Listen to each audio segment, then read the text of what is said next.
Hello, welcome to episode 11 of Tending Lilith's Fire. I am Kohenet Matan, and I'm here with my co-host Kohenet Grenn. And today we want to talk about sitting in uncertainty, in darkness, in the neutral zone, in transition, all of the nuances of this place of unknown. Uncertainty that we're not crazy about. The uncertainty that we're not crazy about, is that what you said? Yes. Yeah. Do you want to? So we both actually had this topic in mind today. And I guess for different reasons, both of us being affected by various life changes or contemplated possible changes. And you can talk about yours. Mine is in terms of in the health and medical realm, and but of course has to do with other things as well, including my work and what the work looks like for the next 3 to 6 months. And I was remembering the book Transitions by William Bridges, which I read over 20 years ago, and how it was the first time I had language for sitting in the unknown, which I've never liked. And he calls it, as you said, the neutral zone. And I didn't even like reading about it. I was just saying to Annie, let alone sitting in it. I have since learned that there are gifts there, and it's not so different, in fact, probably not at all different than when we talk about the descent of Inanna or of Ishtar, and that place of basically death and resurrection, which many later myths were based on, as we know. No wonder we don't like it. Religion. We feel like we're dying. But I did learn from that descent myth that there are actually gifts down there in the abyss, and that we can and should expect to come out of it when we have no hope and are totally in despair, to remember that there are gifts at the other side of it. And I have really found that to be true, both in terms of my creativity and my overall productivity. So now I'm most of the time able to sit with it, especially if it's personal. If it's relying on outside forces like the medical establishment, a bit tougher then to sit with it, because much less in our control, of course. So that's my opening 2 cents. Well, I definitely want to hear about the gifts. So let's make sure we come back to that. For me, I mean, I think in both cases, it's about waiting for information and not, the uncertainty that comes when we don't have all the information. And for me, I'm exploring moving, and I'm dependent on other people right now to be able to get all the information I need in order to to find out what's possible. And that just the not knowing feels really hard. I don't have an answer yet. I don't have enough information to make an informed decision yet, to make an informed choice. And that feels really uncomfortable. And then in the waiting, I know that I'm going to get more information at some point, but in the waiting, all of the doubts creep in. It's like, well, if I have no information, then my conditioning or my habit is to just fill up that void with negative thoughts, negative self-talk, doubts, hopelessness. Of course, monkey mind. Yeah. So I'm actually traveling, and I have a certain amount of time for the trip, and right now I have to just be where I am, and then I'll be able to go do more exploring. And because the plans for the exploratory stage haven't come together with ease, I'm like, I should just go home. The trip was a wash. I got my answer. The answer is no, it's not going to work. I should just go home. Right. And I recognize that I'm not I'm not even ready to go on the exploratory part. I have to stay where I am for a few more days. I'm almost done. 3 more days, 2 more days. And then, so I'm aware, I knew at the beginning, I was like, I don't have to rush to make plans, because I'm not going to be able to actualize them anyway until the time is right. But now suddenly I feel this pressure and urgency to know things that I don't know, and to be ready before I'm ready. So when I'm in a place of being tuned in intuitively, I'm able to tell myself, You're exactly where you need to be for what is available to you, what can happen for you right now. And when there's more space and more possibility, more opportunities will come. Hmm. And when I'm not able to tune into that higher self and intuition, as I said, I'm like, I failed. It sucks. I should go home. Well, I know the first time that I learned about the descent myth, one of the things I learned and only was able to do after 3 days of fighting with the flu and the fever, about this is over 20 years ago, I finally asked the goddess for help. And I realized that that's a piece that has to happen. That's surrender. And I, of course, I've always hated that word, but it is temporary and it is for a reason. And some people call it turning it over to a specific deity. However one phrases that, I think that actually is a necessary component, because only then can we be completely open and completely, I think, not always for sure, but able to sit in that place of unknowing, which is especially difficult for those of us who are high achievers or self-driven, or we move at a certain pace, and when we can't do that, we feel stymied and stuck. Yeah, And we're just used to being in control of our own options, our own destiny. yeah, That turning it over, that asking for help, I feel like I've been doing that. I mentioned to, we didn't record last week. Yes, life has been crazy. And I mentioned to Devor that I'd done some writing from this place of the uncertainty. And there's such, when I'm not really writing consciously, I'm like tuned in, it's kind of meditative. And then I read the pieces back last Thursday, and I was like, wow, it's very intense calling out for help. Like, save me. Um, and things were much more intense when I wrote that almost 2 weeks ago anyway. And I'm reminded, I was just talking to a client this week about this, that Reb Zalman, may his memory be a blessing. Reb Zalman talked about how in Jewish tradition, for example, in prayer, we are really good at words. We're really good at asking. We're really good at like talking, lots of words. Our prayer services are full of prayer, but what we're not so good at is being quiet and listening for answers. right. In the receiving mode is the challenge for us. And I resonate with that very deeply, because I'm like, please, please, please help me, save me, give me a sign, connect. And then I'm still in the please, please. And Abraham Hicks also talks about this, like, then we have to get into receiving mode and stop asking and start noticing what comes. Mm-hmm.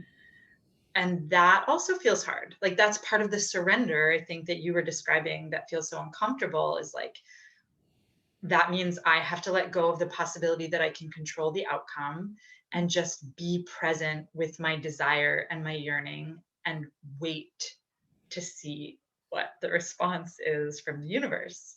It makes me think of what Reb Nadya Gross talks about, and probably Reb Zalman did also, of being a human being instead of a human doing. And so Yes. I'm thinking that we're also, in a way, surrendering, to not necessarily even a deity. It could, for some people, it could be to the cosmos, or even to our own breath and our own sitting in silence, or to the ancestors. Somebody once said something to me about listening to what the ancestors had to tell me on a certain issue.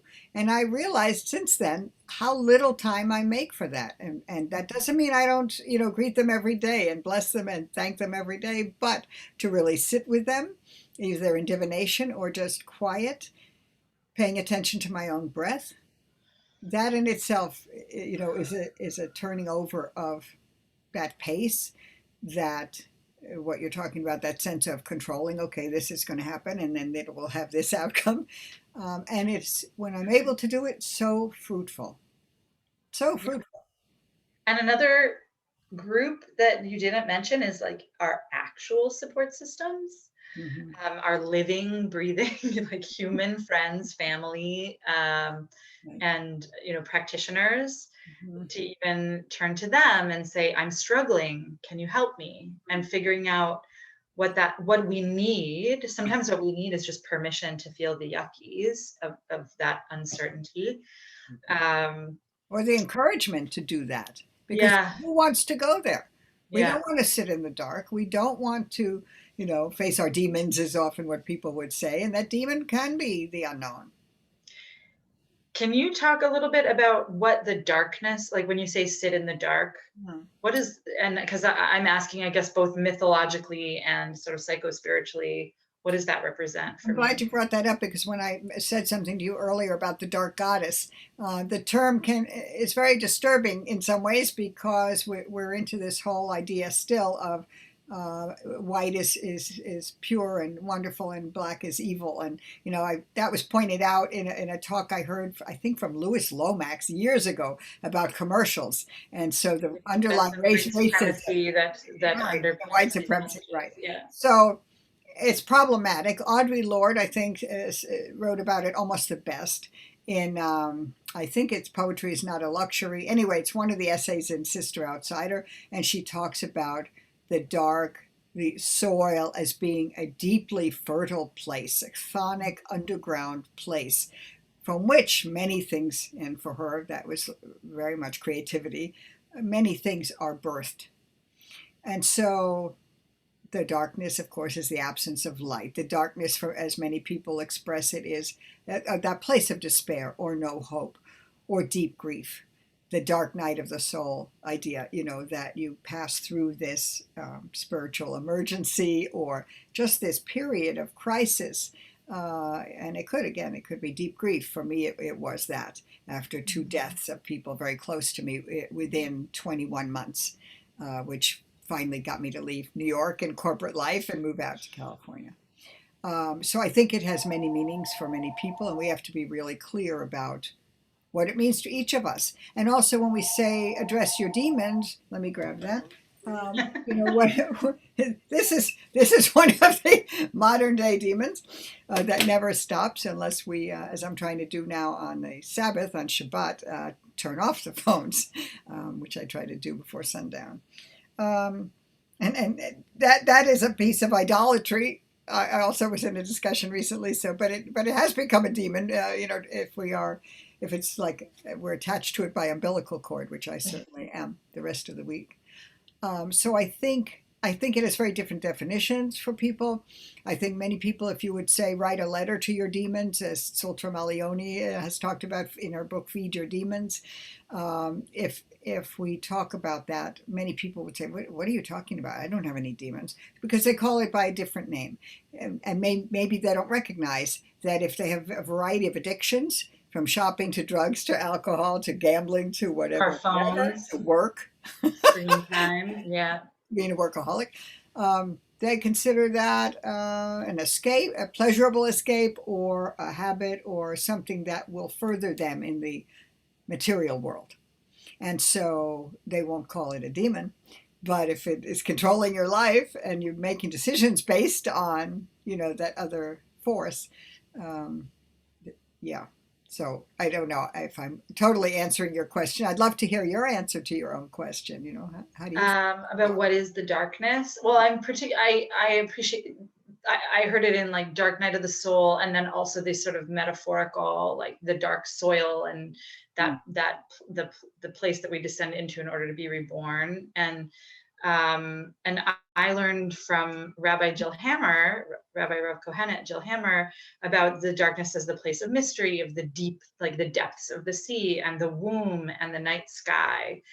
And that's been really beautiful and resonant for me. And it's interesting to think about the uncertainty. It hasn't felt for me like darkness so much lately. It's felt like really, before we hit record, we talked about liminal space, like that's another term for it, and just the in between. And not knowing, like what I wrote about was this feeling of like I'm in the water and I don't know with each breath if I'm gonna get air or water, like will I be drowning or not. And that it's not an image that has really resonated with me that much in the past. Maybe because I've been reading about mermaids and selkies lately. So they really showed up in the writing. And the other thing is we're in Cancer season astrologically, and one of the big symbols of Cancer is water.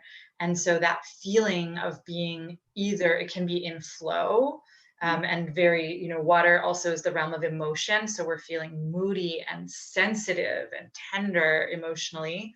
That's why we need the hard shell in the claws, like the crab. And also just like, it feels like big water right now. And being in, and maybe then I go to Jill Hammer's teaching about the depths of the water. And yeah, I get it. Like I get the darkness is the place of,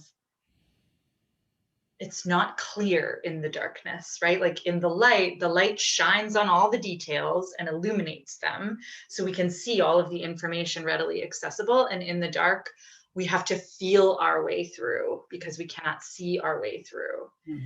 And that, yeah, it does feel very hard.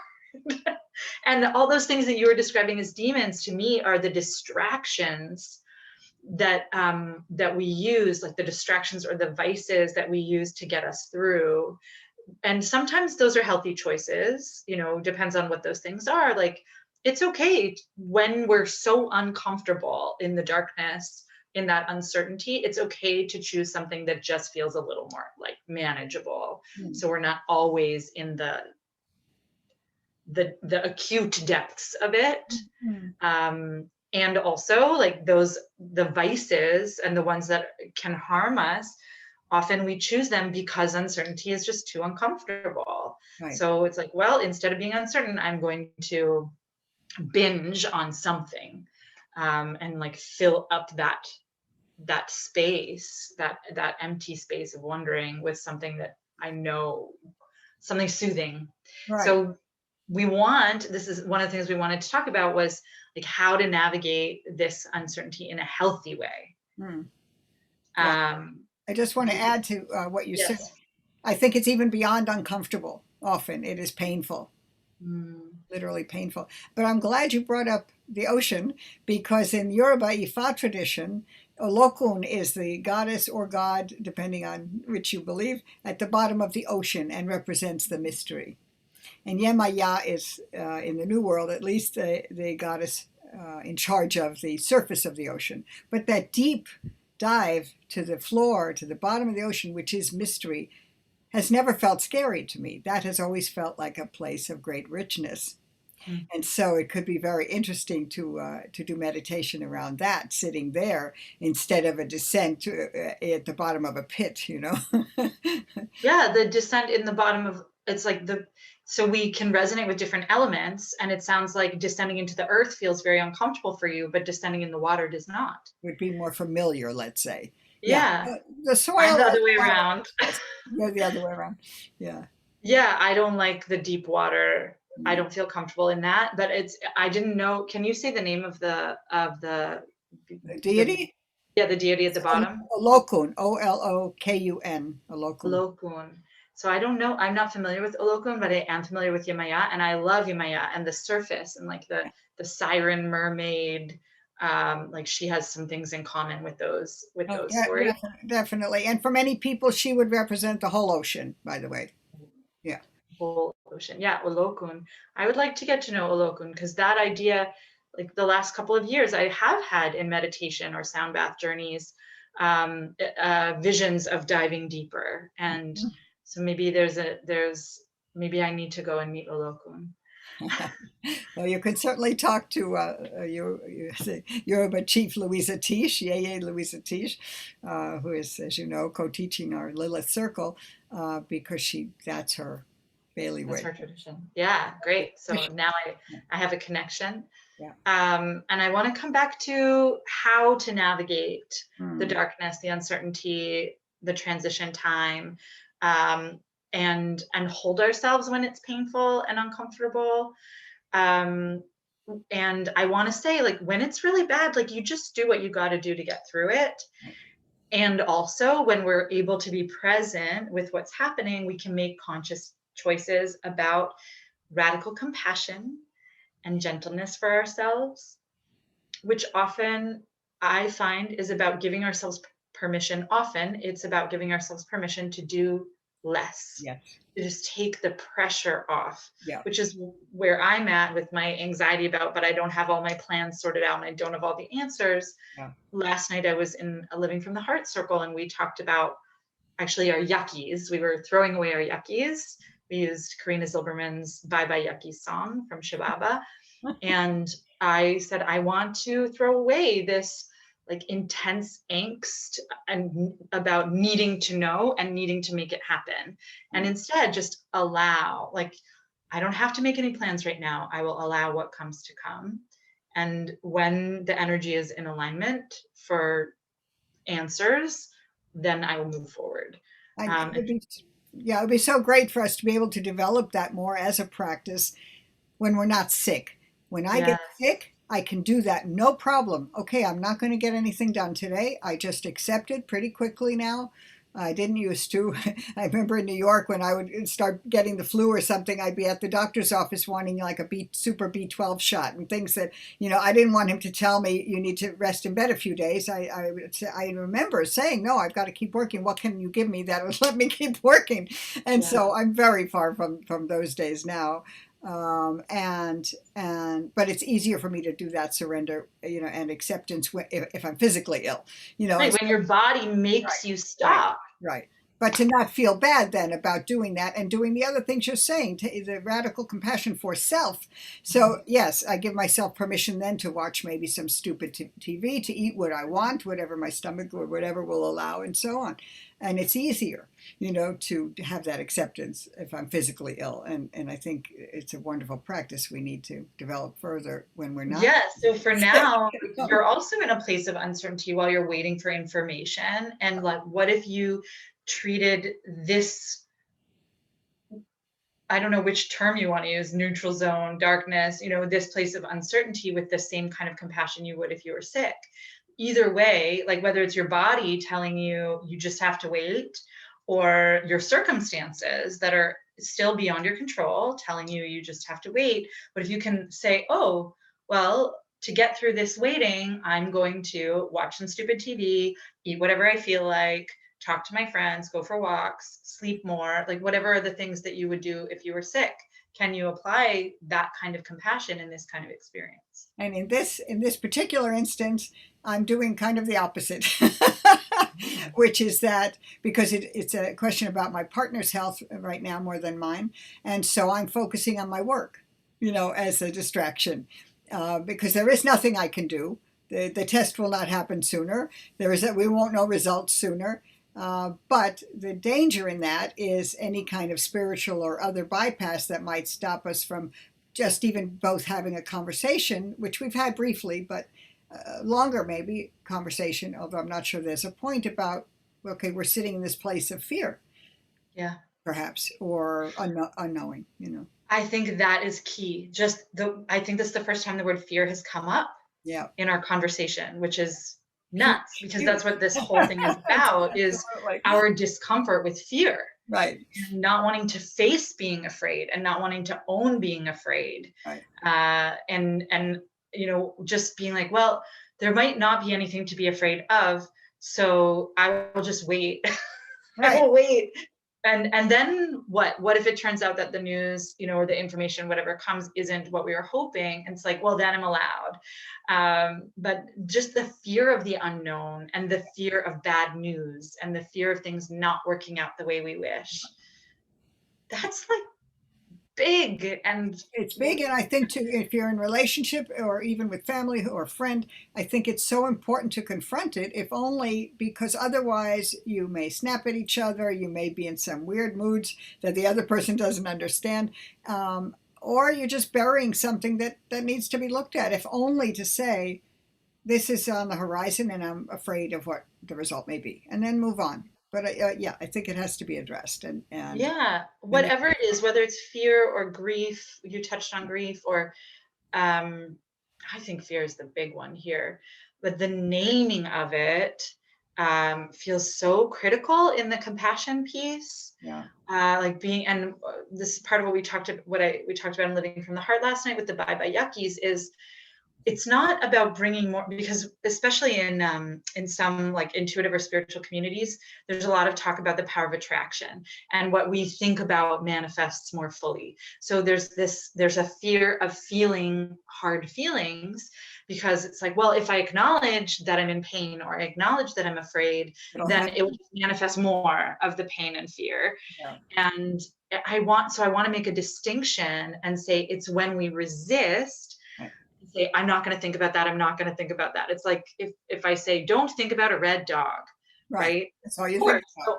Right. All you can think about now is a red dog. So if I say, don't think about being afraid, don't be afraid, then it just grows. Whereas if we say, feel your feelings, name them, allow them to be present and move through and be released, or just sit with the discomfort and the pain of the fear even, then it makes space for the possibilities of whatever is next to come. It's true. And also, something you said made me think that fear and grief are also very related, right? From both directions. For example, I think when you're in really deep grief, let's say a loved one dies, you might have great fear that you can't carry on without them, or you won't know what to do in X situation. And so I haven't really explored that, but that would be interesting to write about. I'm sure many people have already done that. But what is that link between the two? And so maybe when we have this fear of the unknown, it can probably bring, in fact, it has, in my case, brought up old griefs around illness and people who died from this illness, So I'll just name it. It's cancer. And of course, it's so prevalent. Before people go off thinking of 1,000 other things, I'll just name it. Yeah, that you're waiting. And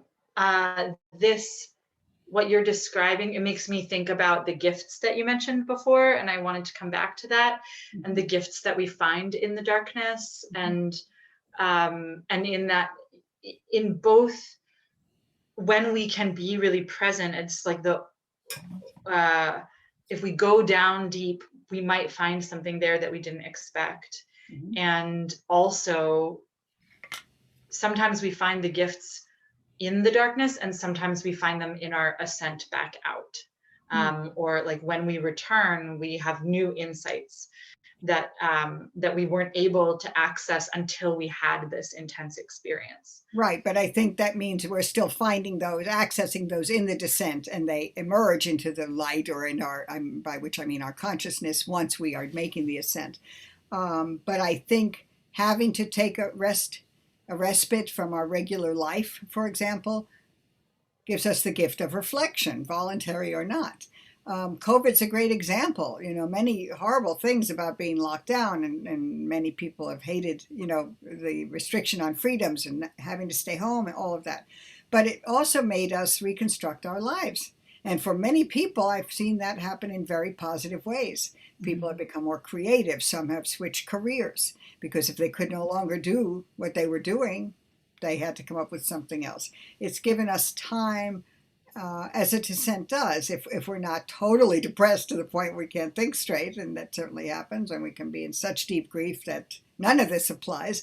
But if it's maybe a bit lesser intensity, it forces us, I think, to think differently, or it can result in our just revisualizing what is possible, and standing things on their head, because maybe, like with COVID, that's happened. It was out of our hands, but our old ways have been stood on their head, have been seriously critiqued, which has needed to happen in terms of our discussion of white supremacy and so on. Or in Grandmother's Hands, what he talks about white body supremacy, all tied together, of course. And so, yeah, the gifts are maybe not there for everyone, but I also think they can come and we don't know it's a gift until later. We may even resent that we had to shift this way of doing things, but it's often wonderful. It's often a lifesaver. It gives people new sense of who they are. I mean, if it's put people into this, which it has, a disorienting period in which you have to create a new identity almost in some cases, that can be very refreshing. It can keep you from being stagnant. It's not fun. Transformation, I think, is almost always seems to be coming through some painful experience. But I mean, the deaths that I experienced of loved ones, for the most part, have resulted in new perspectives that have been very valuable in my life. Yeah, I wish I hadn't gone through those things, and yet, in my mind, I'm very grateful for them. Mm-hmm. If that makes sense. Yeah, absolutely. And I want to come back to when you said transformation very often comes from painful or difficult experiences. And I want to name that it's possible for transformation to come without I hope pain so. and difficulty. Yes. Um, but since our conversation today is what to do when it is hard and painful and difficult, and that's something that like I personally have run from. Like it's not supposed to be this hard. And I have had a belief in the past that if it was meant for me, it should be easy. Mhm. And so this in particular, like the times in my life when things I thought they were going to be easy and then they weren't, and they were painful and hard, and I think I must be doing something wrong. No. If it's this hard, I must be doing something wrong. And so one of the places where I want to bring that sense of radical compassion is just to say, like, sometimes it's just hard. Sometimes it's just yucky. Sometimes it just is what it is, and you don't have to like it. Right.